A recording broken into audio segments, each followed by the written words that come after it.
कक्षा 12 नागरिक शास्त्र के प्रिय विद्यार्थियों, आज हम आपसे अध्याय 6 लोकतांत्रिक व्यवस्था का संकट, ये भाग 2 का है। प्रथम भाग के समस्त अध्यायों को पूरा किया जा चुका है। ये भाग 2 अध्याय 6 लोकतांत्रिक व्यवस्था का संकट, इस पर हम चर्चा करेंगे। इसके पहले इस अध्याय में जो विषय वस्तु है अध्ययन की, उसकी बात कर लेते हैं। ये अखबार की कटिंग है, आप देख लें। मिलावट रोकने में जन सहयोग का अभाव, है ना। नई दुनिया समाचार पत्र और आपातकाल के कारण यह संपादकीय का जो जगह है एक खाली छोड़ दिया गया है। शांतिपूर्वक विरोध का एक तरीका आप देखें। 27 जून 1975 की नई दुनिया अखबार का संपादकीय भी बाकी दिनों की ही तरह बदस्तूर मौजूद था। बस अंतर यह था, संपादकीय की जगह खाली छोड़ दी गई थी। संपादकीय को आपातकालीन अधिकारों के अंतर्गत सेंसर कर दिया गया था। कई अन्य अखबारों में भी जगह जगह रिक्त स्थान छोड़े जाते थे। कई दफे ऐसा आपातकाल के प्रति विरोध जताने के लिए किया जाता था। बाद में खाली जगह छोड़ने पर भी पाबंदी लगा दी गई।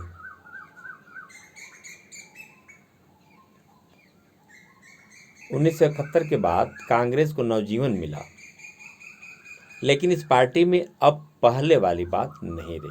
कांग्रेस पार्टी बदल चुकी थी। 1973 से 1975 के बीच घटी घटनाओं से यह अंतर और भी ज़्यादा स्पष्ट हो गया। इन घटनाओं से भारत की लोकतांत्रिक राजनीति और संविधान निर्देशित सांस्थानिक संतुलन को नई चुनौतियों ने घेरा। 1973 से 1975 के बीच आए बदलावों की परिणति देश में आपातकाल लागू करने के रूप में हुई। 1975 के जून माह में देश में आपातकाल की घोषणा कर दी गई। आमतौर पर आपातकाल से हमारे मन में युद्ध और आक्रमण अथवा प्राकृतिक आपदा की तस्वीर कौंधती है, लेकिन अपने देश में आपातकाल की यह घोषणा अंदरूनी गड़बड़ियों की आशंका के मद्देनजर की गई।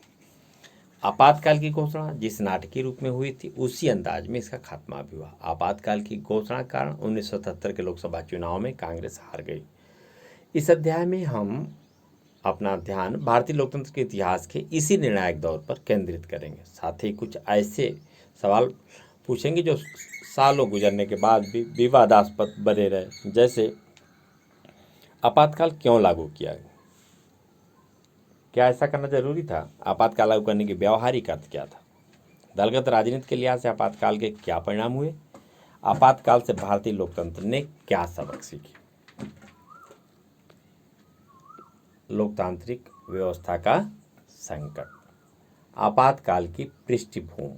1967 के बाद से भारतीय राजनीति में जो बदलाव आ रहे थे, उनके बारे में हम पहले ही पढ़ चुके हैं, जान चुके हैं।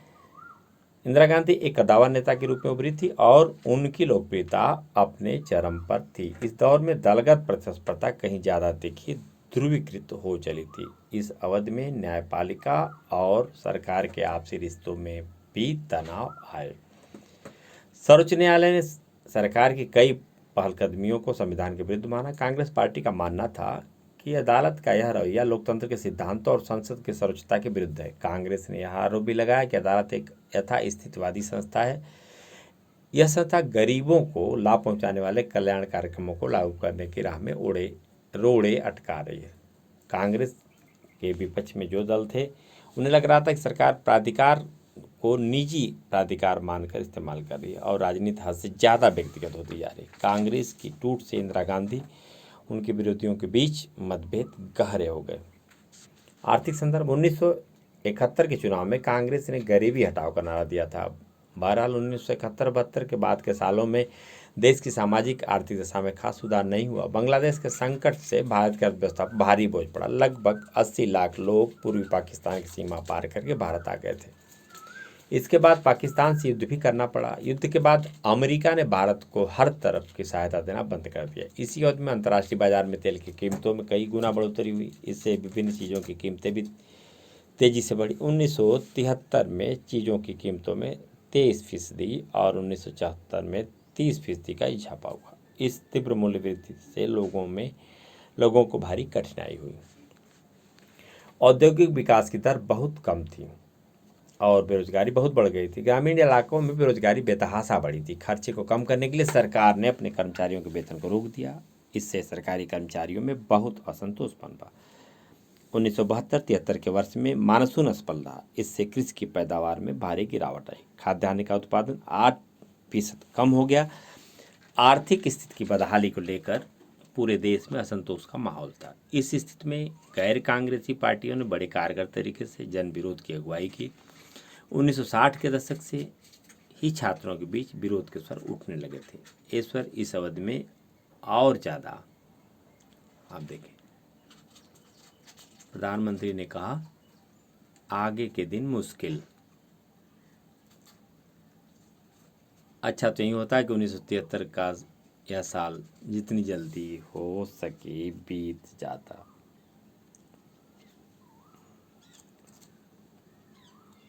प्रबल हो उठे।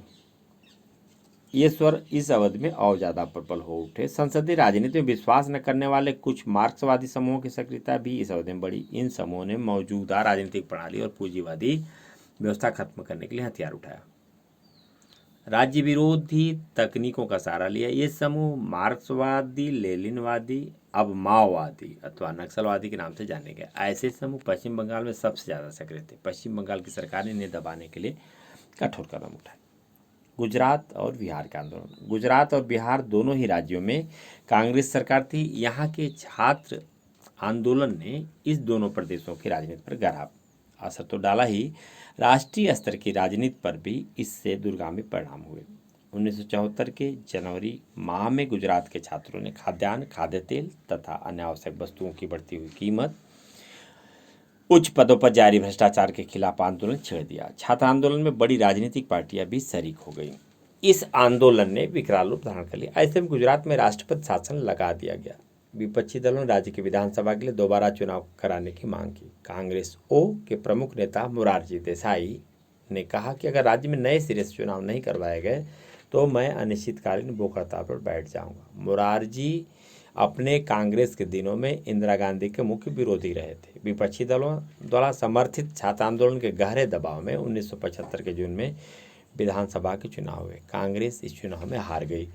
1974 के मार्च माह में बढ़ती हुई कीमतों, खाद्यान्न के अभाव, बेरोजगारी, भ्रष्टाचार के खिलाफ बिहार में छात्रों ने आंदोलन छेड़ दिया। आंदोलन के क्रम में उन्होंने जयप्रकाश नारायण जेपी को बुलावा भेजा।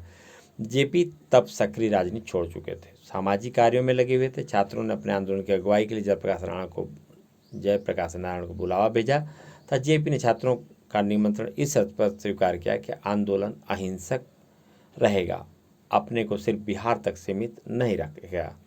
इस प्रकार छात्र आंदोलन ने एक राजनीतिक चरित्र ग्रहण किया। उसके भीतर राष्ट्रव्यापी अपील आई। जीवन के हर क्षेत्र के लोग अब आंदोलन से आ जुड़े। जयप्रकाश नारायण ने बिहार की कांग्रेस सरकार को बर्खास्त करने की मांग की। उन्होंने सामाजिक, आर्थिक और राजनीतिक दायरे में संपूर्ण क्रांति का आह्वान किया ताकि उन्हीं के शब्दों में सच्चे लोकतंत्र की स्थापना की जा सके। बिहार की सरकार के खिलाफ लगातार घेराव, बंद और हड़ताल का एक सिलसिला चल पड़ा। बहरहाल सरकार ने इस्तीफा देने से इनकार कर दिया। आंदोलन का प्रभाव राष्ट्रीय राजनीति पर पड़ना शुरू हुआ। जयप्रकाश नारायण चाहते थे कि यह आंदोलन देश के दूसरे हिस्सों में भी फैले। जयप्रकाश नारायण के नेतृत्व में चल रहे आंदोलन के साथ ही साथ रेलवे कर्मचारियों ने भी एक राष्ट्रव्यापी आंदोलन का आह्वान किया। इससे देश के रोजमर्रा के कामकाज ठप हो गए। Indira is India, India is Indira. Congress अध्यक्ष DK बरुआ 1974 ने यह नारा दिया था।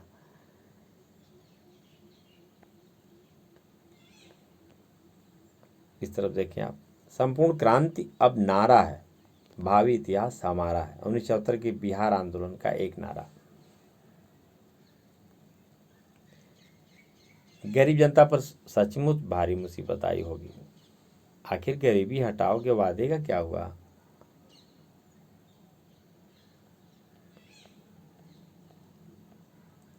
नक्सलवादी आंदोलन। पश्चिम बंगाल के पर्वतीय जिले दार्जिलिंग के नक्सलवाड़ी पुलिस थाने के इलाके में 1968 में एक किसान विद्रोह उठ खड़ा हुआ था, जिस विद्रोह की अगुवाई मार्क्सवादी कम्युनिस्ट पार्टी के स्थानीय कैडर के लोग कर रहे थे। नक्सलबाड़ी पुलिस थाने से शुरू होने वाला यह आंदोलन भारत के कई राज्यों में फैल गया। इस आंदोलन को नक्सलवादी आंदोलन के रूप में माना जाता है। 1969 में नक्सलवादी सीपीआई-एम से अलग हो गए और उन्होंने सीपीआई मार्क्सवादी लेनिनवाद नाम से एक नई पार्टी चारू मजूमदार के नेतृत्व में बनाई। इस पार्टी की दलील थी कि भारत में लोकतंत्र एक छलावा है। इस पार्टी ने क्रांति करने के लिए गुरिल्ला युद्ध की रणनीति अपनाई।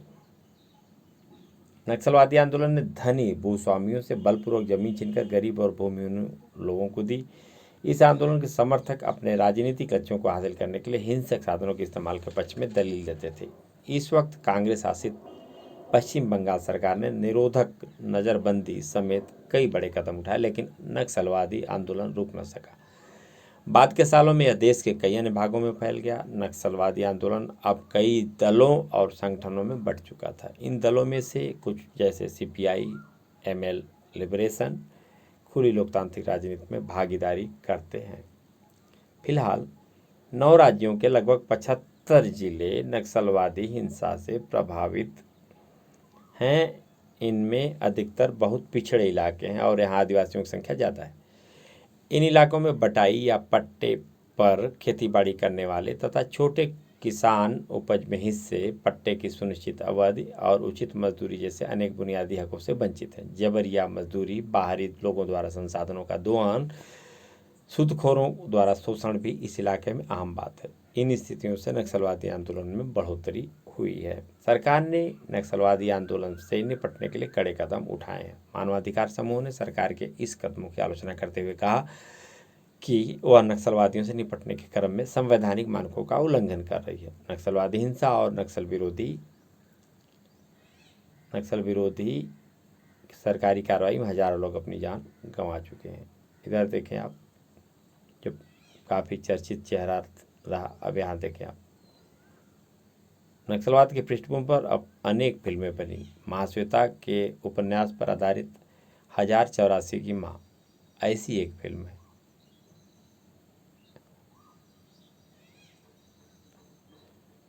चारू मजूमदार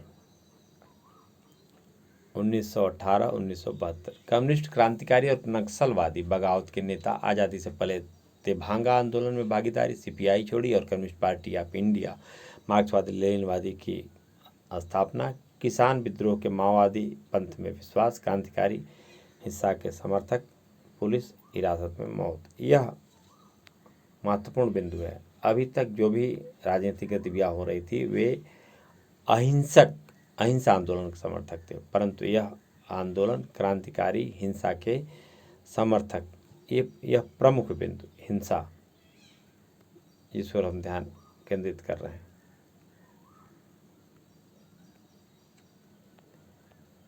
यह देखें आप, टाइम्स ऑफ इंडिया 16 अप्रैल 1974 का यह कार्टून, भ्रष्टाचार, जंगल और हिंसा, इधर जेपी लोकतंत्र बचाओ। देखो, वह लोकतंत्र को पलीता लगाना चाहता है, अराजकता फैलाना चाहता है और सत्ता हासिल। इन लोगों का टिप्पणी, जो अन्य लोग हैं आप देखें। 1975 में जेपी ने जनता के संसद मार्च का नेतृत्व किया। देश की राजधानी में अब तक इतनी बड़ी रैली नहीं हुई थी। जयप्रकाश नारायण को अब भारतीय जनसंघ, कांग्रेस ओ, भारतीय लोकदल, सोशलिस्ट पार्टी जैसे गैर कांग्रेसी दलों का समर्थन मिला। इन दलों ने जेपी को इंदिरा गांधी के विकल्प के रूप में पेश किया। बहरहाल जेपी के विचारों और उनके द्वारा अपनाई गई जन प्रतिरोध की रणनीति की आलोचनाएं भी मुखर हुई। गुजरात और बिहार दोनों ही राज्यों के आंदोलन को कांग्रेस विरोधी आंदोलन माना गया। कहा गया कि ये आंदोलन राज्य सरकार के खिलाफ नहीं बल्कि इंदिरा गांधी के नेतृत्व के खिलाफ चलाए गए। इंदिरा गांधी का मानना था कि आंदोलन उनके प्रति व्यक्तिगत विरोध से प्रेरित हैं। देखें आप, जयप्रकाश नारायण, जेपी, जिनको संक्षिप्त में कहा जाता है, लोकनायक जयप्रकाश नारायण, युवावस्था में मार्क्सवादी, कांग्रेस, सोशलिस्ट पार्टी और सोशलिस्ट पार्टी के संस्थापक महासचिव। 1942 के भारत छोड़ो आंदोलन के नायक, नेहरू के उत्तराधिकारी के रूप में देखे गए, नेहरू मंत्रिमंडल में शामिल होने से इनकार। 1955 के बाद सक्रिय राजनीति छोड़ी। गांधीवादी बनने के बाद भूदान आंदोलन में सक्रिय, नवाब विद्रोहियों से सुलह की बातचीत की, कश्मीर में शांति के प्रयास किए, चंबल के डकैतों से आत्मसमर्पण कराया। बिहार आंदोलन के नेता, आपातकाल के विरोध के प्रतीक बन गए थे। जनता पार्टी के गठन के प्रेरणा स्रोत। देखें,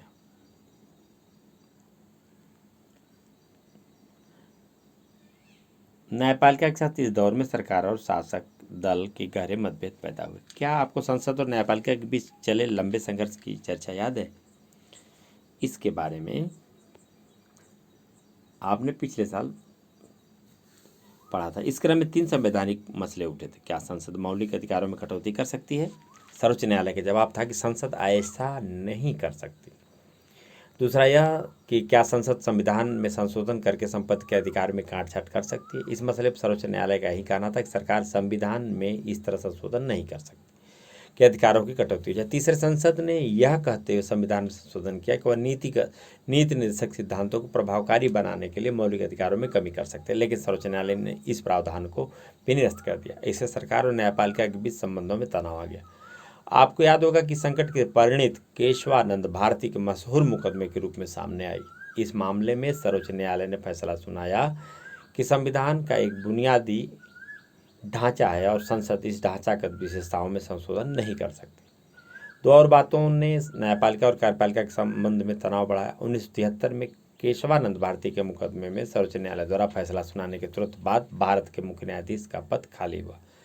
सर्वोच्च न्यायालय के वरिष्ठ न्यायाधीश को भारत का मुख्य न्यायाधीश बनाने की परिपाटी चली आ रही थी, लेकिन 1973 में सरकार ने 3 वरिष्ठ न्यायाधीशों की अनदेखी करके न्यायपूर्ति A.N. रे को मुख्य न्यायाधीश नियुक्त किया।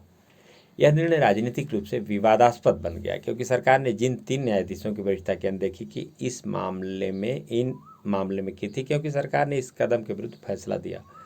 ऐसे में संविधान की व्याख्या और राजनीतिक विचारधाराओं का बड़ा तेजी से घालमेल हुआ। जो लोग प्रधानमंत्री के नज़दीक थे वे एक ऐसी प्रतिबद्ध न्यायपालिका तथा नौकरशाही की जरूरत के बारे में बातें करने लगे जो विधायिका और कार्यपालिका की सोच के अनुकूल आचरण करे। इस संघर्ष का चरम बिंदु तब आया जब एक उच्च न्यायालय ने इंदिरा गांधी के निर्वाचन को अवैध घोषित कर दिया। और आप देखें, क्या प्रतिबद्ध न्यायपालिका और प्रतिबद्ध नौकरशाही का मतलब यह है कि न्यायाधीश और सरकारी अधिकारी शासक दल के प्रति निष्ठावान हो? सवाल है। आपातकाल की घोषणा 12 जून 1975 के दिन इलाहाबाद उच्च न्यायालय के न्यायाधीश जगमोहन लाल सिन्हा ने एक फैसला सुनाया। इस फैसले में उन्होंने लोकसभा के लिए इंदिरा गांधी के निर्वाचन को अवैध करार दिया। न्यायमूर्ति ने यह फैसला समाजवादी नेता राजनाथ द्वारा दायर एक चुनाव याचिका के मामले में सुनाया था। राजनाथ ने इंदिरा गांधी के खिलाफ 1971 में बतौर उम्मीदवार चुनाव में खड़े थे। याचिका में इंदिरा गांधी के निर्वाचन को चुनौती देते हुए तर्क दिया था कि उन्होंने चुनाव प्रचार में सरकारी कर्मचारियों की सेवाओं का इस्तेमाल किया था। उच्च न्यायालय के इस फैसले का मतलब यह था कि कानूनन अब इंदिरा गांधी सांसद नहीं रही और अगर वे अपने 6 महीने के अवधि में दोबारा सांसद निर्वाचित नहीं होती तो प्रधानमंत्री पद पर कायम नहीं रह सकती। 24 जून 1975 को सर्वोच्च न्यायालय ने उच्च न्यायालय के इस फैसले पर आंशिक स्थगनादेश सुनाते हुए कहा कि जब तक इस फैसले को लेकर की गई अपील की सुनवाई नहीं होती तब तक इंदिरा गांधी सांसद बनी रहेंगी, लेकिन वे लोकसभा की कार्यवाही में भाग नहीं ले सकती। संकट और सरकार का फैसला। एक बड़े राजनीतिक संघर्ष के लिए अब मैदान तैयार हो चुका था। जयप्रकाश नारायण की अगुवाई में विपक्षी दलों ने इंदिरा गांधी के इस्तीफे के लिए दबाव बनाया। इन दलों ने 25 जून 1975 को दिल्ली के रामलीला मैदान में एक विशाल प्रदर्शन। जयप्रकाश नारायण ने इंदिरा गांधी से इस्तीफे की मांग करते हुए राष्ट्रव्यापी सत्याग्रह की घोषणा की। जेपी ने सेना, पुलिस और सरकारी कर्मचारियों का आह्वान किया कि वे सरकार के अनैतिक और अवैधानिक आदेशों का पालन न करें। इससे भी सरकारी कामकाज ठप हो जाने का अंदेशा पैदा हो गया। देश की राजनीतिक मिजाज अब पहले से कहीं ज़्यादा कांग्रेस खिलाफ हो गया। सरकार ने इन घटनाओं के मद्देनज़र जवाब में आपातकाल की घोषणा कर दी। 25 जून 1975 के दिन सरकार ने घोषणा की कि देश में गड़बड़ी की आशंका है और इस तर्क के साथ उसने संविधान के अनुच्छेद 352 को लागू कर दिया। इस अनुच्छेद के अंतर्गत प्रावधान किया गया कि बाहरी अथवा अंदरूनी गड़बड़ी की आशंका होने पर सरकार आपातकाल लागू कर सकती है। सरकार का निर्णय था गंभीर संकट की घड़ी आन पड़ी है और इस वजह से आपातकाल की घोषणा जरूरी हो गई है। तकनीकी रूप से देखें तो ऐसा करना 352 आर्टिकल नंबर 352 अनुच्छेद 352 के तहत और आर्टिकल नंबर 356 और आर्टिकल नंबर 360 इन अनुच्छेदों के तहत आपातकाल की घोषणा की जा सकती है। यह तो सेना, से सरकार के खिलाफ बगावत करने जैसा जान पड़ता है। क्या यह बात लोकतांत्रिक है?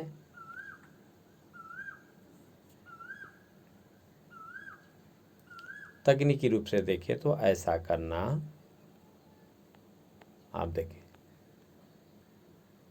सरकार की शक्ति को दायरे में था, क्योंकि हमारे संविधान में सरकार को आपातकाल की स्थिति में विशेष शक्तियां प्रदान की गई। आपातकाल की घोषणा के साथ ही शक्तियों के बंटवारे का संघीय ढांचा व्यवहारिक तौर पर निष्प्रभावी हो जाता है। सारी शक्तियां केंद्र सरकार के हाथ में चली जाती हैं। सरकार चाहे तो ऐसी स्थिति में किसी एक अथवा सभी मौलिक अधिकारों पर रोक लगा सकती है, उसमें कटौती कर सकती है। संविधान के प्रावधान में आए शब्दों से यह स्पष्ट हो जाता है कि आपातकाल को वहाँ एक असाधारण स्थिति के रूप में देखा गया है, जब सामान्य लोकतांत्रिक राजनीति के कामकाज नहीं किए जा सकते। इसी कारण सरकार को आपातकाल की स्थिति में विशेष शक्तियां प्रदान की गई। 25 जून 1975 की रात में प्रधानमंत्री ने राष्ट्रपति फखरुद्दीन अली अहमद से आपातकाल लागू करने की सिफारिश की। राष्ट्रपति ने तुरंत यह घोषणा कर दी। आधी रात के बाद सभी बड़े अखबारों के दफ्तर की बिजली काट दी गई। तड़के सवेरे बड़े पैमाने पर विपक्षी दलों,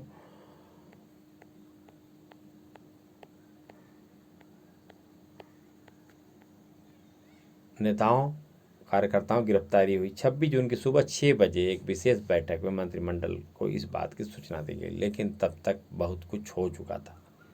परिणाम, सरकार के इस फैसले के विरोध आंदोलन एक बारगी रुक गया। हड़तालों पर रोक लगा दी गई। अनेक विपक्षी नेताओं को जेल में डाल दिया गया। राजनीतिक माहौल में तनाव भरा एक गहरा सन्नाटा छा गया। आपातकालीन प्रावधानों के अंतर्गत प्राप्त अपनी शक्तियों पर अमल करते हुए सरकार ने प्रेस की आज़ादी पर रोक लगा दी। समाचार पत्रों को कहा गया कि कुछ भी छापने से पहले अनुमति लेना जरूरी है। इसे प्रेस सेंसरशिप के नाम से जाना जाता है। सामाजिक और सांप्रदायिक गड़बड़ी की आशंका के मद्देनजर सरकार ने राष्ट्रीय स्वयंसेवक संघ RSS और जमात इस्लामी पर प्रतिबंध लगा दिया। धरना प्रदर्शन और हड़ताल की भी अनुमति नहीं थी। सबसे बड़ी बात यह हुई कि आपातकालीन प्रावधानों के अंतर्गत नागरिकों के विभिन्न मौलिक अधिकार निष्प्रभावी हो गए। उनके पास अब यह अधिकार भी नहीं रहा कि मौलिक अधिकारों की बहाली के लिए अदालत का दरवाजा खटखटाएं। सरकार ने निवारक नज़रबंदी का बड़े पैमाने पर इस्तेमाल किया। इस प्रावधान के अंतर्गत लोगों को गिरफ्तार इसलिए नहीं किया जाता कि उन्होंने कोई अपराध किया, बल्कि इसके विपरीत इस प्रावधान के अंतर्गत लोगों को इस आशंका से गिरफ्तार किया जाता है कि वे कोई अपराध कर सकते हैं। सरकार ने आपातकाल के दौरान निवारक नज़रबंदी अधिनियमों का प्रयोग बड़े पैमाने पर करके बड़े पैमाने पर गिरफ्तारियां की। जिन राजनीतिक कार्यकर्ताओं को गिरफ्तार किया गया वे बंदी प्रत्यक्षीकरण याचिका का सहारा लेकर अपनी गिरफ्तारी की चुनौती भी नहीं दे सकते थे। यहाँ पर हम स्पष्ट कर दें, बंदी प्रत्यक्षीकरण जो भारतीय संविधान में मौलिक अधिकार दिए गए हैं, उसके संवैधानिक उपचारों का अधिकार, जो मौलिक अधिकार है उसके संरक्षण के लिए आर्टिकल नंबर 32 अनुच्छेद 32 में यह दिया गया संवैधानिक उपचारों का अधिकार। उसी के अंतर्गत कई खंड हैं, कई तरीके हैं। बंदी प्रत्यक्षीकरण याचिका का सहारा लेकर अपनी गिरफ्तारी को चुनौती भी नहीं दे सकते थे। गिरफ्तार लोगों अथवा उनके पक्ष से किन्हीं और ने उच्च न्यायालय और सर्वोच्च न्यायालय में कई मामले दायर किए, लेकिन सरकार का कहना था गिरफ्तार लोगों को गिरफ्तारी कारण बताना कतई जरूरी नहीं है। बंदी प्रत्यक्षीकरण पर यह बात और हम विद्यार्थियों के सामने रख दें कि नियमावली है कि किसी भी व्यक्ति को गिरफ्तार किया जाए तो उसे 24 घंटे के भीतर यात्रा समय निकाल करके पुलिस उसे सक्षम न्यायालय के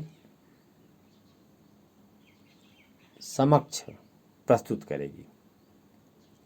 परंतु मौलिक 352 आर्टिकल नंबर 352 आपातकाल की घोषणा करने के बाद इनका जो यह मौलिक अधिकार था भारतीय नागरिकों का, वह भी जाता रहा। यही बंदी प्रत्यक्षीकरण है। अनेक उच्च न्यायालयों ने फैसला दिया कि आपातकाल घोषणा के बावजूद अदालत किसी व्यक्ति द्वारा दायर की गई ऐसी बंदी प्रत्यक्षीकरण याचिका को विचार के लिए स्वीकार कर सकती है जिसमें उसने अपनी गिरफ्तारी की चुनौती दी। 1976 के अप्रैल माह में सर्वोच्च न्यायालय की संवैधानिक पीठ ने उच्च न्यायालयों के फैसले को उलट दिया, सरकार की दलील मान ली। इसका आशय यह था कि सरकार आपातकाल के दौरान नागरिक से जीवन और आज़ादी का अधिकार वापस ले सकती है। सर्वोच्च न्यायालय के इस फैसले से नागरिकों के लिए अदालत के दरवाजे बंद हो गए। इस फैसले को सर्वोच्च न्यायालय का सर्वाधिक विवादित फैसलों में एक माना गया। आपातकाल की मुखालफत और प्रतिरोध की कई घटनाएं घटी। पहली लहर में जो राजनीतिक कार्यकर्ता गिरफ्तारी से बच गए थे वे भूमिगत हो गए। उन्होंने सरकार के खिलाफ मुहिम चलाई। इंडियन एक्सप्रेस और स्टेटमैन जैसे अखबारों ने प्रेस पर लगी सेंसरशिप का विरोध किया। जिन समाचारों को छापने से रोका जाता था उनकी जगह ये अखबार खाली छोड़ देते थे। सेमिनार और मेनस्ट्रीम जैसी पत्रिकाओं ने सेंसरशिप के आगे घुटने टेकने की जगह बंद होना मुनासिब समझा। सेंसरशिप को धता बताते गुपचुप तरीके से अनेक न्यूज लेटर और लिफलेट्स निकले। पद्म विभूषण से सम्मानित कन्नड़ लेखक शिवराम कारंत और पद्मश्री से सम्मानित हिंदी लेखक फणीश्वरनाथ रेणु ने लोकतंत्र के दमन के विरोध में अपनी पदवी लौटा दी। बहरहाल मुखालफत और प्रतिरोध के इतने प्रकट कदम कुछ ही लोगों ने उठाए। संसद ने संविधान के सामने कई नई चुनौतियां खड़ी कर दी। इंदिरा गांधी के मामले में उच्च न्यायालय इलाहाबाद उच्च न्यायालय के फैसले को पृष्ठभूमि में संविधान में संशोधन हुआ। इस संशोधन के द्वारा प्रावधान किया गया कि प्रधानमंत्री, राष्ट्रपति और उपराष्ट्रपति पद के निर्वाचन को अदालत में चुनौती नहीं दी जा सकती। आपातकाल के दौरान ही संविधान का 42वां संविधान पारित हुआ। आप पढ़ चुके हैं। इस संशोधन के जरिए संविधान के अनेक हिस्सों में बदलाव किए गए। 42वें संविधान के जरिए अनेक बदलाव में एक था देश की विधायिका के कार्यकाल को 5 से बढ़कर 6 साल करना। यह व्यवस्था मात्र आपातकाल की अवधि भर के लिए नहीं की गई थी, इसे आगे के दिनों में भी अस्थायी रूप से लागू किया जाना था। इसके अतिरिक्त अब आपातकाल के दौरान चुनाव को 1 साल के लिए स्थगित किया जा सकता था। इस तरह देखें तो 1971 के बाद अब चुनाव 1976 के बदले 1978 में करवाए जा सकते थे। जिन चंद लोगों ने प्रतिरोध किया उनकी बात छोड़ दें, बाकियों के बारे में सोचें कि उन्होंने क्या किया, क्या कर रहे थे। बड़े बड़े अधिकारी, बुद्धिजीवी, सामाजिक, धार्मिक नेता और नागरिक। 42वां संवैधानिक संशोधन की बात हो रही है तो एक महत्वपूर्ण बिंदु है, विद्यार्थियों से बता दें। अभी तक भारतीय संविधान में हुए सबसे बड़े संवैधानिक संशोधन को 42वें संवैधानिक संशोधन को दर्जा मिला हुआ है। भारतीय संविधान में सबसे बड़े संवैधानिक संशोधन को दर्जा मिला हुआ है, इसलिए इसे लघु संविधान भी कहते हैं। दो विरोधाभासी चीज़ें हैं जो एक साथ जुड़े हैं, इसको ध्यान देने योग्य है विद्यार्थियों के लिए विशेषकर कि लघु संविधान किसे कहते हैं। भारतीय संविधान में अब तक हुए सबसे बड़े संवैधानिक संशोधन 42वें संवैधानिक संशोधन को लघु संविधान कहा जाता है। इसलिए यह तथ्य यहाँ सामने रखा गया। चूँकि 42वें संवैधानिक संशोधन की बात यहाँ पर आ गई, अरे सर्वोच्च न्यायालय ने तो साथ छोड़ दिया। इन दिनों सबको क्या हो गया था। तथ्यात्मक जो चीज़ें हैं इसमें जब विद्यार्थी एक दूसरे का अध्ययन करेंगे गंभीरता से तो आप देखें अखबारों में क्या चल रहा था, किस तरह से अभिव्यक्ति की स्वतंत्रता पर नियंत्रण की कोशिश से की गई और अखबारों ने उन चीज़ों को किस प्रकार से उल्लेख किया, ये सब देखें।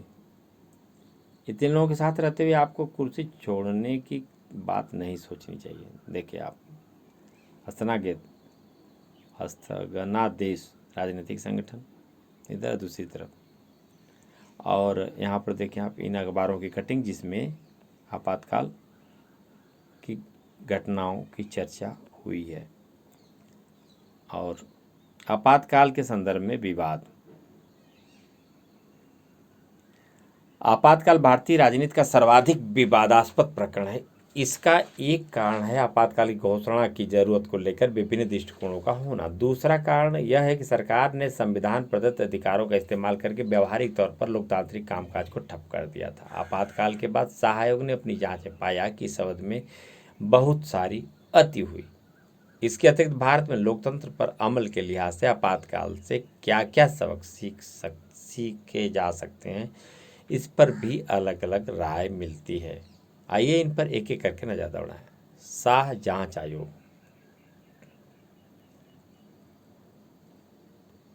उन्नीस सौ 77 की मई में जनता पार्टी की सरकार ने सर्वोच्च न्यायालय के भूतपूर्व न्यायाधीश श्री जेसी शाह की अध्यक्षता में एक आयोग गठित किया।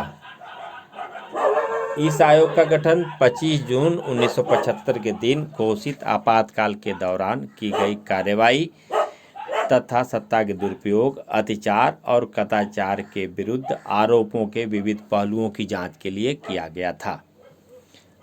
आयोग ने विभिन्न प्रकार के साक्ष्यों की जांच की और हजारों गवाहों के बयान दर्ज किए। गवाहों में इंदिरा गांधी भी शामिल थी। वे आयोग के सामने उपस्थित हुई, लेकिन उन्होंने आयोग के सवालों के जवाब देने से इनकार कर दिया। भारत सरकार ने आयोग द्वारा प्रस्तुत 2 अंतरिम रिपोर्टों और तीसरी तथा अंतिम रिपोर्ट की सिफारिशों, पर्यवेक्षणों और निष्कर्षों को स्वीकार किया। यह रिपोर्ट संसद के दोनों सदनों में भी विचार के लिए रखी गई। काफ़ी महत्वपूर्ण बात, शाह जांच आयोग। क्या आपातकाल जरूरी था?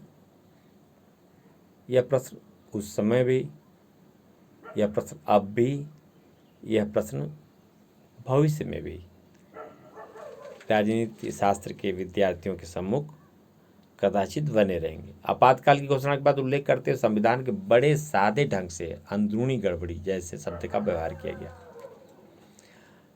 1975 से पहले कभी भी अंदरूनी गड़बड़ी को आधार बनाकर आपातकाल की घोषणा नहीं की गई थी। हम पढ़ चुके हैं कि देश के कई हिस्सों में विरोध आंदोलन चल रहे थे। क्या इसे आपातकाल लागू करने का पर्याप्त कारण माना जा सकता है? सरकार का तर्क था कि भारत में लोकतंत्र है, इसके अनुकूल विपक्षी दलों को चाहिए कि वे निर्वाचित शासक दल को अपनी नीतियों के अनुसार शासन चलाने दें। सरकार का मानना था कि बार बार का, इस पे हम आगे बढ़ें। अभी आपने शाह जांच आयोग की चर्चा की हुई। सरकार का मानना था कि बार बार, देखें आप, कुछ अन्य दलों मसलन सीपीआई इसके आपातकाल के दौरान कांग्रेस को समर्थन देना जारी रखा था। का विश्वास था कि भारत की एकता के विरुद्ध अंतर्राष्ट्रीय साजिश की जा रही है। सीपीआई का मानना था कि ऐसे सूरत में विरोध पर एक हद तक प्रतिबंध लगाना उचित है। सीपीआई का मानना था कि जेपी ने जिस जन आंदोलन की अगुवाई की वह मुख्यतया मध्यम वर्ग का आंदोलन था और यह मध्य वर्ग कांग्रेस की परिवर्तनकामी नीतियों के विरोध में था। आपातकाल के बाद सीपीआई ने महसूस किया कि उनका मूल्यांकन गलत था और आपातकाल का समर्थन करना एक गलती थी। दूसरी तरफ आपातकाल के आलोचकों का तर्क था कि आज़ादी का आंदोलन से लेकर लगातार भारत में जन आंदोलन का एक सिलसिला रहा है। जेपी सहित विपक्ष के अन्य नेताओं का ख्याल था कि लोकतंत्र में लोगों को सार्वजनिक तौर पर सरकार के विरोध का अधिकार होना चाहिए। बिहार, गुजरात में चले विरोध आंदोलन ज़्यादातर समय अहिंसक और शांतिपूर्ण रहे। जिन लोगों को गिरफ्तार किया गया था उन पर कभी भी राष्ट्र विरोधी गतिविधियों में लिप्त होने का मुकदमा नहीं चला। अधिकतर बंदियों के खिलाफ कोई मुकदमा दर्ज नहीं हुआ था। देश के अंदरूनी मामलों की देखरेख का जिम्मा गृह मंत्रालय का होता है। गृह मंत्रालय ने भी कानून व्यवस्था की बाबत कोई चिंता नहीं जताई थी। अगर कुछ आंदोलन अपनी हद से बाहर जा रहे थे, सरकार के पास अपनी रोजमर्रा की अमल में आने वाली इतनी शक्तियाँ थी कि वह इसे आंदोलन को हद में ला सकती थी। लोकतांत्रिक कार्यप्रणाली को ठप करके आपातकाल लागू करने जैसे अतिचारी कदम का जरूरत कतई नहीं। दरअसल खतरा देश की एकता और अखंडता को नहीं बल्कि शासक दल और स्वयं प्रधानमंत्री को था। आलोचक कहते हैं देश को बचाने के लिए बनाए गए संवैधानिक प्रावधान का दुरुपयोग इंदिरा गांधी ने निजी ताकत को बचाने के लिए किया। हम चर्चा करें, इसके पहले कुछ महत्वपूर्ण बिंदु हैं, उन पर भी हम अपनी निगाह रख लें। देखिए आप, अभी हम आपसे चर्चा का शाह जांच आयोग गठन हुआ था और इधर देखिए आप, लोकतंत्र के नाम पर खुद लोकतंत्र की राह रोकने की कोशिश की जा रही है। वैधानिक रूप से निर्वाचित सरकार को काम नहीं करने दिया जा रहा। आंदोलनों से माहौल सरगर्म है और इसके नतीजन हिंसक घटनाएं हो रही हैं। एक आदमी तो इस हद तक आगे बढ़ गया कि वह हमारी सेना को विद्रोह और पुलिस को बगावत के लिए उकसा रहा है। विघटनकारी ताकतों का खुला खेल जारी है और सांप्रदायिक उन्माद को हवा दी जा रही है, जिससे हमारी एकता पर खतरा मंडरा रहा है। अगर सचमुच कोई सरकार है तो वह कैसे हाथ बांध कर खड़ी रहे और देश की स्थिरता को खतरे में पड़ता देखती रहे। चंद लोगों की कारस्तानी से विशाल आबादी के अधिकारों को खतरा पहुंच रहा है। यह कथन 26 जून 1975 को आकाशवाणी से राष्ट्र को संबोधित करते हुए इंदिरा गांधी ने दी थी। तुर्कमान गेट इलाके में विध्वंस। दिल्ली। आपातकाल के दौरान दिल्ली के गरीब इलाके के निवासियों को बड़े पैमाने पर विस्थापित होना पड़ा था। उस वक्त यमुना नदी के पास निर्जन इलाके में झुग्गी झोपड़ी के बासिंदों को जबरदस्ती बसाया गया। इसी नीयत का एक शिकार तुर्कमान गेट इलाके की एक बस्ती हुई। इस इलाके की झुग्गियों को उजाड़ दिया गया। इलाके के सैकड़ों लोगों को जबरन नसबंदी की गई। बहरहाल अनेक लोग नसबंदी करवाने से इसलिए बच सके क्योंकि इन लोगों ने दूसरों की नसबंदी करवाने के लिए रजामंद कर लिया। ऐसे लोगों को बतौर इनाम जमीन के टुकड़ों पर मलकियत दी गई।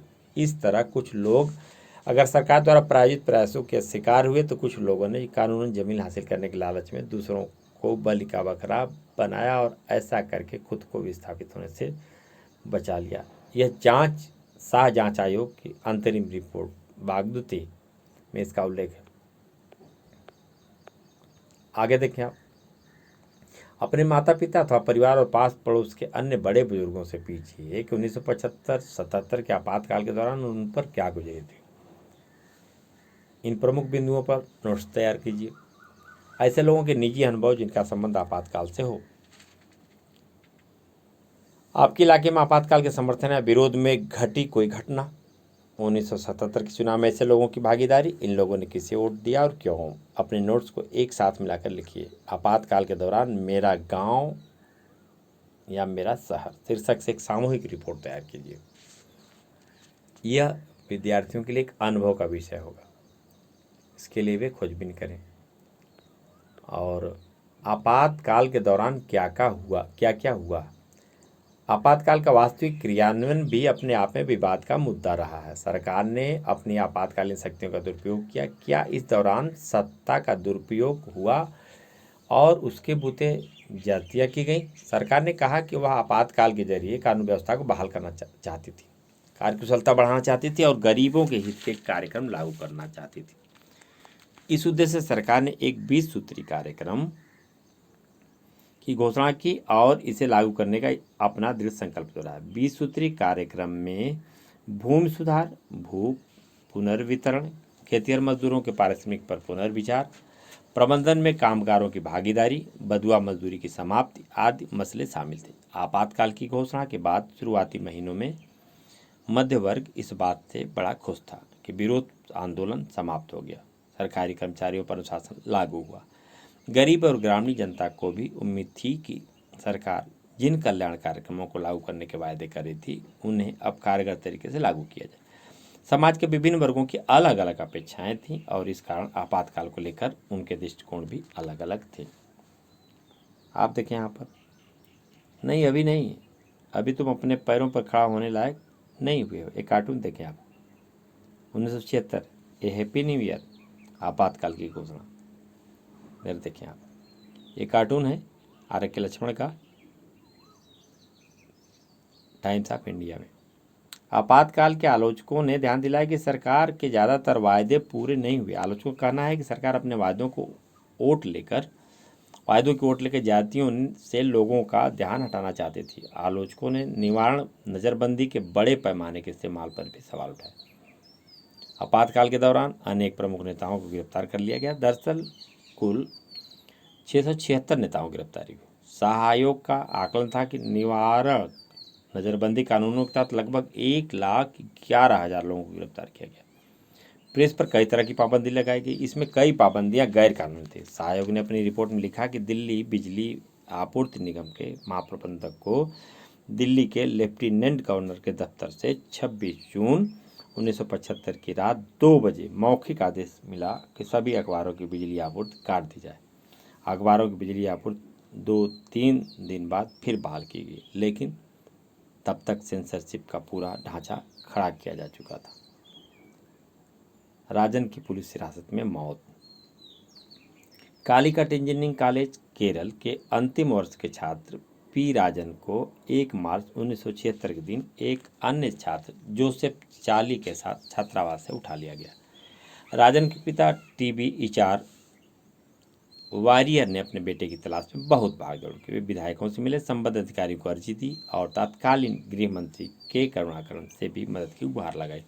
क्योंकि आपातकाल की घोषणा हो चुकी थी, इसलिए नागरिक अधिकार से जुड़े हुए मसलों को अदालत में नहीं उठाया जा सकता था। आपातकाल की समाप्ति के बाद वारियर ने एर्नाकुलम स्थित केरल उच्च न्यायालय में बंदी प्रत्यक्षीकरण याचिका दायर की। गवाहों के बयान से बात स्पष्ट हुई कि छात्रावास से उठाकर राजन को अगले दिन कालीकट के टूरिस्ट बंगले में ले जाया गया।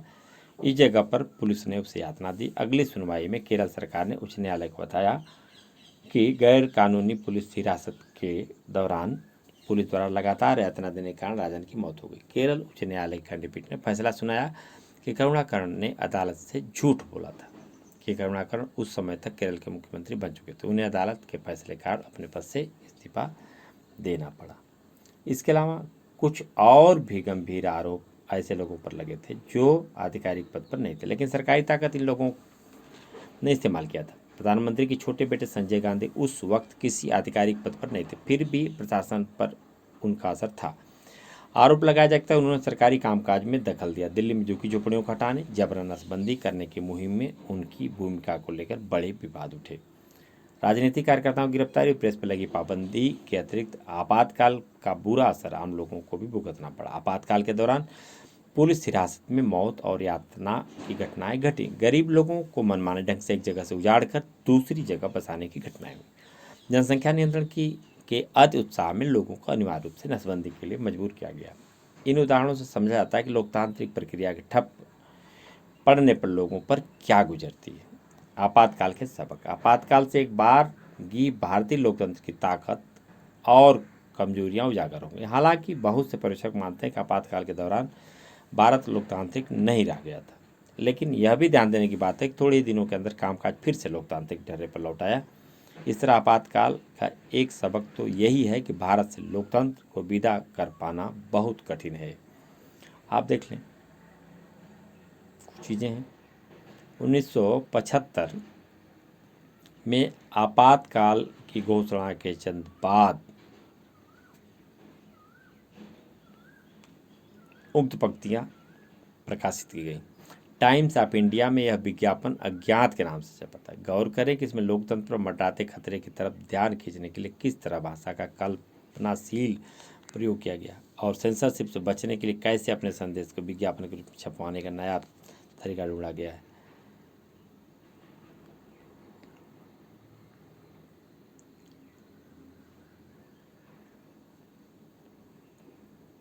दूसरे आपातकाल से संविधान में वर्णित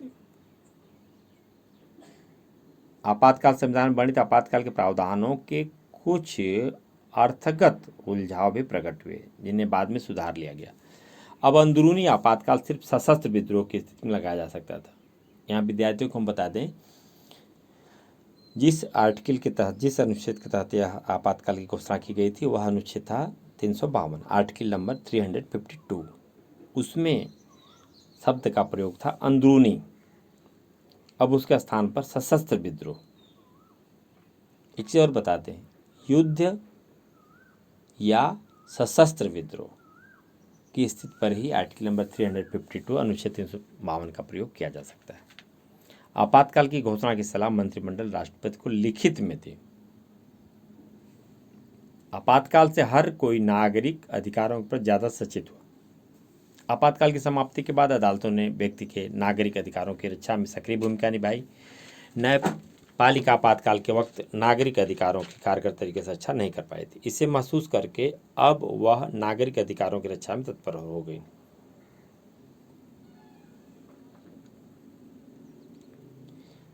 आपातकाल के बाद नागरिक अधिकारों के कई संगठन वजूद में आए।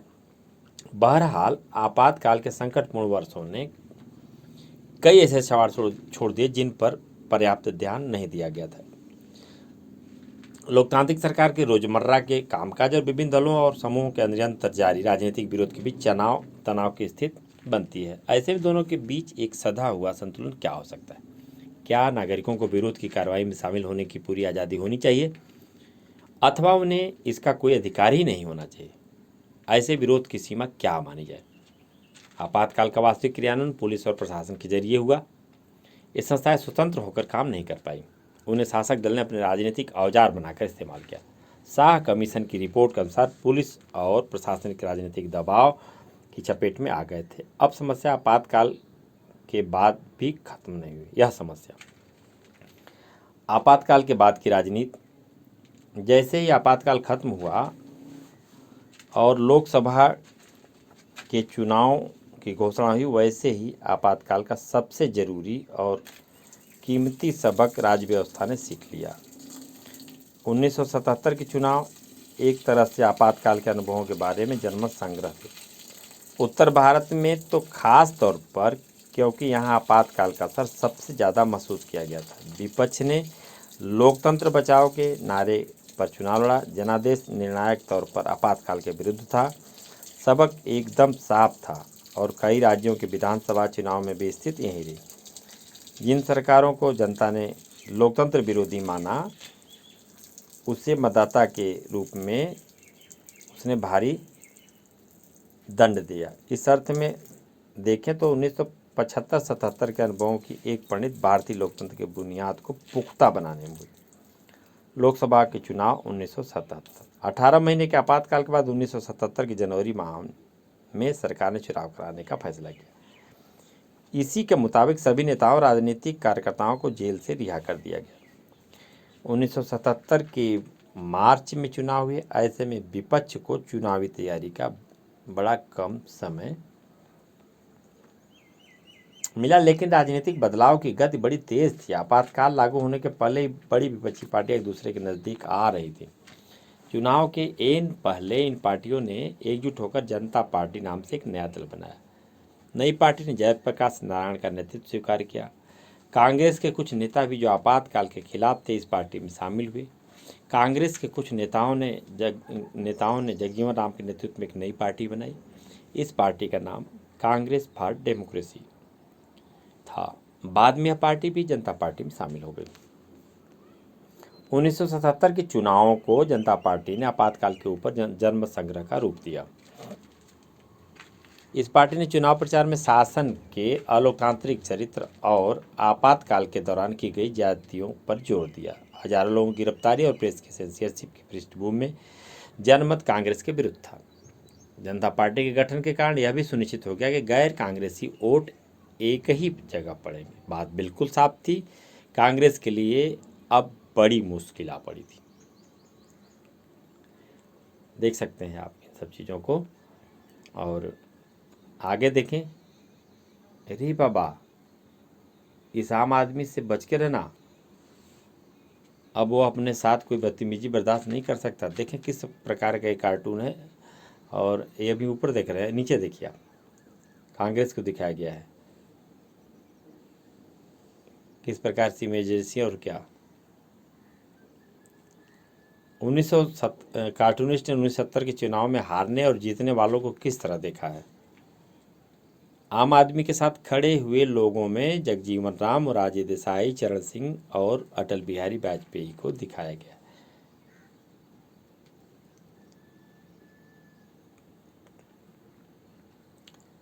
लेकिन चुनाव के अंतिम नतीजों ने सबको चौंका दिया। आज़ादी के बाद पहली बार ऐसा हुआ कि कांग्रेस लोकसभा चुनाव हार गई। कांग्रेस को लोकसभा की मात्र 154 सीटें मिली, उसे 35% से भी कम वोट हासिल हुए। जनता पार्टी और उसके साथी दलों को लोकसभा की कुल 542 सीटों में से 330 सीटें मिली। खुद जनता पार्टी अकेले 295 सीटों पर जीत गई थी और उसे स्पष्ट बहुमत मिला था। उत्तर भारत में चुनावी माहौल कांग्रेस के एकदम खिलाफ था। कांग्रेस बिहार, उत्तर प्रदेश, दिल्ली, हरियाणा, पंजाब में एक भी सीट न पा सकी। राजस्थान, मध्य प्रदेश में उसे महज एक सीट मिली। इंदिरा गांधी रायबरेली से और उनके पुत्र संजय गांधी अमेठी से चुनाव हार गए। बहरहाल, अगर आप चुनावी नतीजों के नक्शे पर नजर दौड़ाएं तो पाएंगे कि कांग्रेस देश में हर जगह चुनाव नहीं हारी थी। महाराष्ट्र, गुजरात और उड़ीसा में उसने कई सीटों पर अपना कब्जा बरकरार रखा था। दक्षिण भारत के राज्यों में तो एक तरफ से उसकी चुनावी विजय का चक्का बेरोक टोक चला था। इसके कई कारण थे। पहली बात यह थी कि आपातकाल का प्रभाव हर राज्य पर एक समान नहीं पड़ा था। लोगों को जबरन उजाड़ने, विस्थापित करने अथवा जबरन नसबंदी करने का काम ज़्यादातर उत्तर भारत के राज्यों में हुआ था। लेकिन इससे भी ज़्यादा महत्वपूर्ण बात यह है कि उत्तर भारत में राजनीतिक प्रतिद्वंदिता की प्रकृति में दूरगामी बदलाव आए थे। उत्तर भारत का मध्य वर्ग कांग्रेस से दूर जाने लगा था।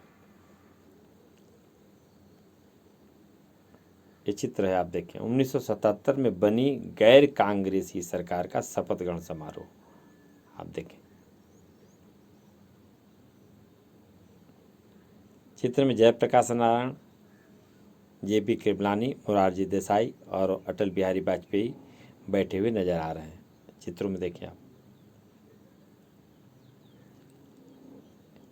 यह चेहरा अटल बिहारी वाजपेयी। इधर आपने देखा ही एक कार्टून चुनाव को लेकर के, चुनाव परिणाम के बाद ये तस्वीर। लोकसभा चुनाव परिणाम 1977, 4 अलग अलग रंगों में जिन दलों को जितनी सीटें मिली या उन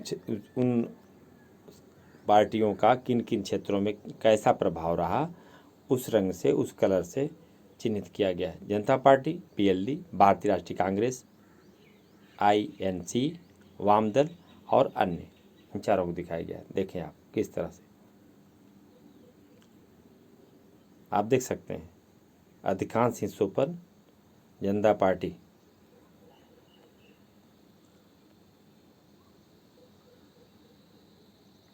इस मानचित्र में उन जगहों को चिन्हित करिए जहां कांग्रेस हारी, कांग्रेस बुरी तरह पराजित हुई। ऐसे राज्य कांग्रेस और उसके साथी दलों को भारी विजय मिली।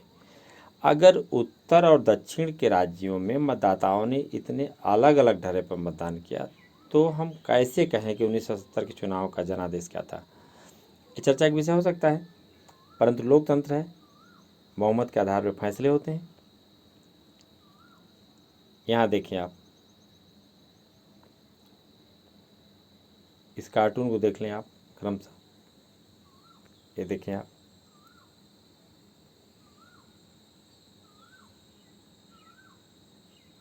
इंडिया टुडे में प्रकाशित हुआ था अतुल राय का यह कार्टून। और इस तरफ आप देखें टाइम्स ऑफ इंडिया 13 नवंबर 1979 में।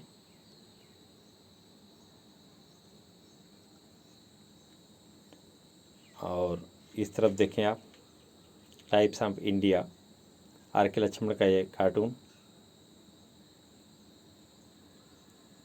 मैं समझ गया, आपातकाल एक तरह से तानाशाही निरोधक टीका था, इसमें दर्द हुआ और बुखार भी आया। अंततः हमारे लोकतंत्र के भीतर क्षमता बढ़ी। पॉजिटिव सोच होनी चाहिए, सकारात्मक। किसी भी नतीजे को लेकर के नकारात्मक सोच नहीं होनी चाहिए। यहाँ देखिए आप, चौधरी चरण सिंह 1902-1987, जुलाई 1979 से जनवरी 1980 के बीच भारत के प्रधानमंत्री।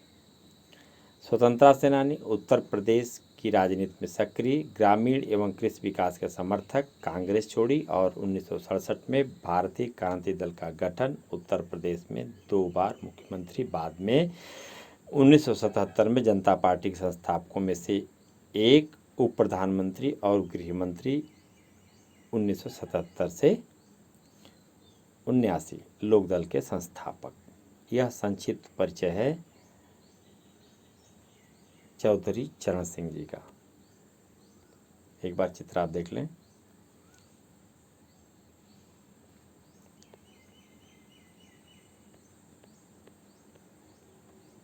हम आगे बढ़ते हैं। मध्य वर्ग के कई तबके जनता पार्टी को एक मंच के रूप में पाकर इससे आ जुड़े। इस अर्थ में देखें तो 1977 के चुनाव सिर्फ आपातकाल की कथा नहीं कहते, इसके आगे भी कुछ बातों का संकेत करते। जनता सरकार 1977 के चुनाव के बाद बनी जनता पार्टी की सरकार में कोई खास तालमेल नहीं था। चुनाव के बाद नेताओं के बीच प्रधानमंत्री पद के लिए होड़ मची। इस होड़ में मोरारजी देसाई, चरण सिंह और जगजीवन राम शामिल थे। मोरारजी देसाई 1966-67 से ही इंदिरा गांधी के प्रतिद्वंदी थे। चरण सिंह भारतीय लोकतंत्र के प्रमुख, भारतीय लोक दल के प्रमुख, उत्तर भारत के किसान नेता थे। जगजीवन राम को कांग्रेसी सरकार में मंत्री पद पर रहने का विशाल अनुभव था। बहरहाल मोरारजी देसाई प्रधानमंत्री बने, लेकिन इससे जनता पार्टी के भीतर सत्ता की खींचतान खत्म न हुई। आपातकाल का विरोध जनता पार्टी कुछ दिनों के लिए एकजुट रख सका। इस पार्टी के आलोचकों ने कहा कि जनता पार्टी के पास किसी दिशा, नेतृत्व अथवा एक साझे कार्यक्रम का अभाव था। जनता पार्टी की सरकार कांग्रेस द्वारा अपनाई गई नीतियों में कोई बुनियादी बदलाव नहीं ला सकी। जनता पार्टी बिखर गई और मोरारजी देसाई के नेतृत्व वाली सरकार ने 18 माह में ही अपना बहुमत खो दिया। कांग्रेस पार्टी के समर्थन पर दूसरी सरकार चरण सिंह के नेतृत्व में बनी, लेकिन बाद में कांग्रेस पार्टी ने समर्थन वापस लेने का फैसला किया। इस वजह से चरण सिंह की सरकार मात्र 4 महीने तक सत्ता में रही। 1980 की जनवरी में लोकसभा के नए सिरे से चुनाव हुए। इस चुनाव में जनता पार्टी बुरी तरह परास्त हुई। जनता पार्टी को उत्तर भारत में करारी शिकस्त मिली, जबकि 1970 के चुनाव में उत्तर भारत में इस पार्टी को जबरदस्त सफलता मिली थी। इंदिरा गांधी के नेतृत्व में कांग्रेस पार्टी ने 1980 के चुनाव में एक बार फिर 1971 के चुनाव वाली कहानी दोहराते हुए भारी सफलता हासिल की। कांग्रेस पार्टी को 353 सीटें मिली और वह सत्ता में आई। 1977-79 के चुनाव ने लोकतांत्रिक राजनीति का एक और सबक सिखाया। सरकार अगर अस्थिर है, उसके भीतर कलह हो, तो मतदाता ऐसी सरकार को कड़ा दंड देते हैं। विरासत, लेकिन क्या 1980 के चुनाव में सिर्फ इंदिरा गांधी की वापसी हुई थी? क्या मामला इतना भर था? 1977 और 1980 के चुनावों के बीच दलगत प्रणाली में नाटकीय बदलाव आए। 1969 के बाद से कांग्रेस को सबको समाहित करके चलने वाला स्वभाव बदलना शुरू हुआ। 1969 से पहले तक कांग्रेस विविध विचारधारात्मक गतिमति के नेताओं और कार्यकर्ताओं को एक में समेट कर चलती थी। अपने बदले स्वभाव में कांग्रेस ने स्वयं को विशेष विचारधारा जोड़ा। उसने अपने को देश के एकमात्र समाजवादी और गरीबों की हिमायती पार्टी बताना शुरू किया। इस समय 1970 के दशक के शुरुआती सालों से कांग्रेस की सफलता इस बात पर निर्भर रही कि वह गहरे सामाजिक विचारधारात्मक विभाजन के आधार पर लोगों को अपनी तरफ कितना खींच पाती है। इसके साथ साथ और चर्चा करेंगे। तब तक हम जगजीवन राम के बारे में 1908 से 1986 स्वतंत्रता सेनानी और बिहार के कांग्रेसी नेता। 1970 और 1979 के बीच भारत के उप प्रधानमंत्री, संविधान सभा के सदस्य, 1952 से मृत्यु पर्यंत सांसद, स्वतंत्र भारत के पहले मंत्रिमंडल में श्रम मंत्री, 1952 से 1977 के बीच अनेक मंत्रालयों की जिम्मेदारी, विद्वान और कुशल प्रशासक। ये देखें इंडिया टुडे में, इंदिरा बुलाओ देश बचाओ।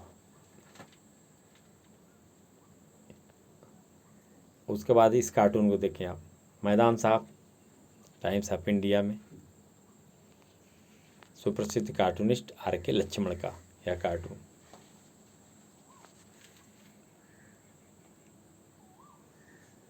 यह पार्टी अब एक नेता यानी इंदिरा गांधी की लोकप्रियता पर निर्भर हुई। कांग्रेस की प्रकृति में आए बदलावों के मद्देनजर अन्य विपक्षी दल गैर कांग्रेसवाद की राजनीति की तरफ मुड़े।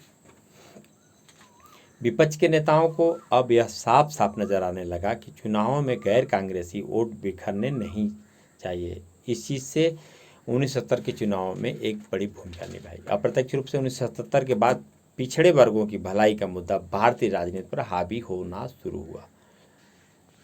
हमने ऊपर गौर किया था कि 1977 के चुनाव परिणामों पर पिछड़ी जातियों के मतदान का असर पड़ा था। खासकर उत्तर भारत में लोकसभा के चुनावों के बाद 1977 में कई राज्यों में विधानसभा के चुनाव हुए। इसमें भी उत्तर भारत के राज्यों में गैर कांग्रेसी सरकारें बनी। इन सरकारों के बनने में पिछड़ी जाति के नेताओं ने महत्वपूर्ण भूमिका निभाई। बिहार में अन्य पिछड़ी जातियों के आरक्षण के सवाल पर बहुत शोर मचा। इसके बाद केंद्र की जनता पार्टी की सरकार ने मंडल आयोग नियुक्त किया। इस आयोग और पिछड़ी जातियों की राजनीति की भूमिका के बारे में ज़्यादा विस्तार से आप अंतिम अध्याय में पढ़ेंगे। आपातकाल के बाद हुए चुनाव ने दलीय व्यवस्था के भीतर इस बदलाव की प्रक्रिया शुरू कर दी। आपातकाल और इसके आसपास की अवधि को हम संवैधानिक संकट की अवधि के रूप में भी देख सकते हैं। संसद और न्यायपालिका के अधिकार क्षेत्र को लेकर छिड़ा संवैधानिक संघर्ष भी आपातकाल के मूल में था। दूसरी तरफ यह राजनीतिक संकट का भी दौर था। सत्ताधारी पार्टी के पास पूर्ण बहुमत था, फिर भी इसके नेतृत्व ने लोकतंत्र को ठप करने का फैसला किया। भारतीय संविधान के निर्माताओं को विश्वास था कि सभी राजनीतिक दल लोकतांत्रिक मानकों का पालन करेंगे। उन्हें यह भी विश्वास था कि आपातकाल की स्थिति में भी सरकार अपनी असाधारण शक्तियों का इस्तेमाल विधि के शासन के दायरे में रहते हुए करेगी। इसी उम्मीद में सरकार को आपातकाल से जुड़े प्रावधानों के अंतर्गत व्यापक और चहुमुखी शक्तियां दे दी गई। इन शक्तियों का आपातकाल के दौरान दुरुपयोग हुआ। यह राजनीतिक संकट तत्कालीन संवैधानिक संकट से कहीं ज़्यादा संगीन था। इस दौर में एक और महत्वपूर्ण मसला संसदीय लोकतंत्र में जन आंदोलन की भूमिका और उसकी सीमा को लेकर उठा। स्पष्ट ही इस दौर में संस्था आधारित लोकतंत्र और स्वतः स्फूर्त जन भागीदारी पर आधारित लोकतंत्र में तनाव नजर आया। इस तनाव का एक कारण यह भी कहा जा सकता है कि हमारी दलीय प्रणाली जनता की आकांक्षाओं को अभिव्यक्त कर पाने में सक्षम साबित नहीं हुई। आगे के 2 अध्यायों में हम इस तनाव को कुछ अभिव्यक्तियों को समझने की कोशिश करेंगे। इन अध्यायों में हम विशेष रूप से जन आंदोलन और क्षेत्रीय पहचान से जुड़ी बातों के बारे में भी पढ़ेंगे। आगे हम बढ़ें इससे पहले आप देख लें हजारों ख्वाहिशें ऐसी सिने संसार से। ये फिल्म का नाम है सिने संसार से। सिद्धार्थ, विक्रम और गीता मेधावी और सामाजिक सरोकार वाले छात्र हैं। दिल्ली में अपनी पढ़ाई पूरी करने के बाद तीनों अलग अलग राह पर निकल पड़ते हैं। सिद्धार्थ सामाजिक बदलाव के लिए क्रांतिकारी विचारधारा की हिमायती है। विक्रम की दलीय जिंदगी में कामयाबी हासिल करने की चाहे उसके लिए जो भी कीमत चुकानी पड़े, अपनी जिंदगी के मकसद को हासिल करने निकले। इन लोगों के सुख दुख के इर्द गिर्द यह कहानी चलती है। फिल्म की पृष्ठभूमि 70 के दशक की है। इस फिल्म की युवा चरित्र उस दौर की अपेक्षाओं और आदर्शवाद की उपज है। सिद्धांत क्रांति के अपने मकसद में सफल नहीं होता है, लेकिन वह गरीबों के दुख दर्द इस तरह अपना चुका है कि उसे क्रांति की जगह ऐसे लोगों की हालत में थोड़ी बेहतरी ला पाना भी अच्छा लगने लगता है। दूसरी तरफ विक्रम एक आम फहम राजनीतिक तिकड़मबाज बन जाता है, लेकिन अपने इस काम को लेकर उसका मन कचोटता रहता है। वर्ष 2005। निर्देशक सुधीर मिश्र, पटकथा रुचि नारायण, शिव कुमार सुब्रमण्यम, अभिनय के मेनन, सायनी आहूजा, चित्रांगदा सिंह। फिल्म के विभिन्न पात्रों की चर्चा इसमें कर दी गई। और आगे आप देखें प्रश्नों से संबंधित है। आपातकाल के बारे में कौन सा कथन सही और कौन सा गलत।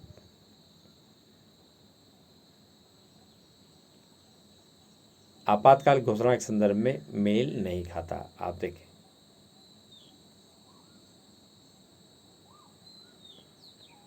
मेल बैठाना है, कौन किससे संबंधित है। 1980 में मध्यावधि चुनाव करवाने पड़े, किन कारणों से। जनता पार्टी ने 1970 में इस आयोग की नियुक्ति किया था। इस आयोग की नियुक्ति क्यों की गई थी और इसके क्या निष्कर्ष थे। 1975 में राष्ट्रीय आपातकाल की घोषणा करते हुए सरकार ने इसके क्या कारण बताए थे। 1977 के चुनावों के बाद पहली दफा केंद्र में विपक्षी दल की सरकार बनी। ऐसा किन कारणों से संभव हुआ। हमारी राज्य व्यवस्था के पक्ष पर आपातकाल का क्या असर हुआ। इन बिंदुओं के तहत चर्चा की जाए, उसके नोट्स भी बनाए जाए। भारत की दलीय प्रणाली पर आपातकाल का किस तरह असर हुआ, इसके उत्तर की पुष्टि उदाहरण से करें। जो अवतरण है इसको पढ़ें और उस अवतरण से ही नीचे पूछे गए प्रश्नों का जवाब दें। 1977 के चुनाव के दौरान भारतीय लोकतंत्र 2 दलीय व्यवस्था के जितना नज़दीक आ गया था उतना पहले कभी नहीं आया। बहरहाल अगले कुछ सालों में मामला पूरी तरह से बदल गया। हारने के तुरंत बाद कांग्रेस 2 टुकड़े में बट गई। जनता पार्टी में भी बड़ी अफरा तफरी मची।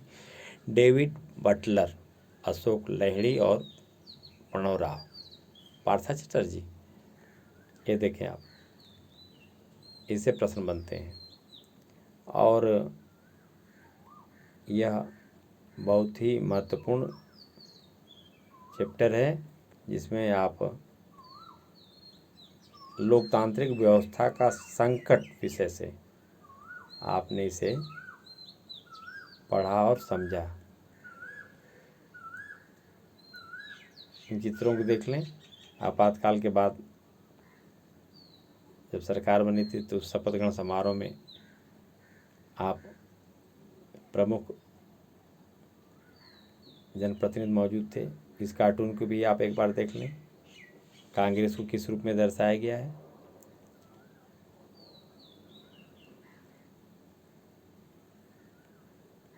और यहाँ पर भी आप देख लें आपातकाल और किस तरह से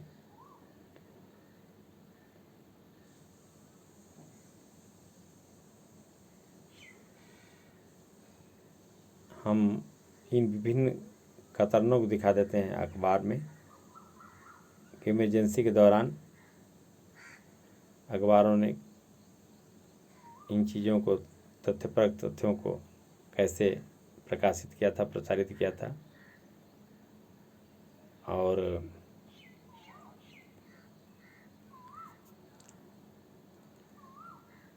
नक्सली आंदोलन क्यों प्रारंभ हुआ, अब भी क्यों चल रहा है और आगे क्या उसकी स्थिति बनेगी, इस पर अध्ययनकर्ता विशेष चर्चा करेंगे और इसका समाधान क्या हो सकता है। इसी के साथ नागरिक साथ कक्षा 12 भाग 2 अध्याय 6 लोकतांत्रिक व्यवस्था का संकट पूर्ण होता है। हम आपसे विदा लेते हैं, फिर अगले अध्याय में मिलेंगे।